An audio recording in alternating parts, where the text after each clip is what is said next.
વરાછા ખાતે રહેતી અને ગુજરાતી ફિલ્મોની અભિનેત્રીને ફિલ્મોમાં કામ અપાવનાર યુવકે સસ્તામાં સોનું દુબઈથી લઈ આવવાનું કહીને 6 લાખ લીધા હતા. બાદમાં પૈસા નહીં આપી અભિનેત્રીનો ફોન પણ નહીં ઉપાડી ઠગાઈ કરી હતી.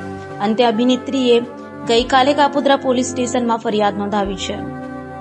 કાપોદ્રા પોલીસ પાસેથી મળતી માહિતી મુજબ વરાછા લક્ષ્મીનારાયણ સોસાયટીમાં રહેતી 27 વર્ષીય રિંકલ રાજુભાઈ લેવા ગુજરાતી ફિલ્મોમાં અભિનેત્રી છે. આજથી 5 વર્ષ પહેલા ઇન્સ્ટાગ્રામ મારફતે તેનો પરિચય કાસ્ટિંગનું કામ કરતા અનંત ભરતકુમાર ફળદુ સાથે થયો હતો.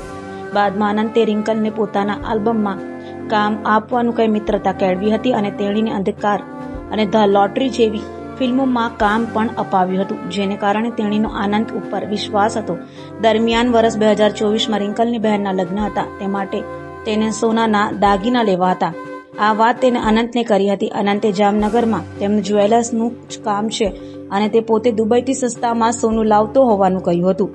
રિંકલે તેની પર વિશ્વાસ મૂકીને 6 લાખ સોનું લાવવા માટે ઓનલાઈન ટ્રાન્સફર કરીને આપ્યા હતા. લાંબો સમય વીતી ગયા પછી અનંત ગોલ્ડ નહીં લાવતા રિંકલે પૂછવા ફોન કર્યો તો ઉપાડ્યો ન હતો.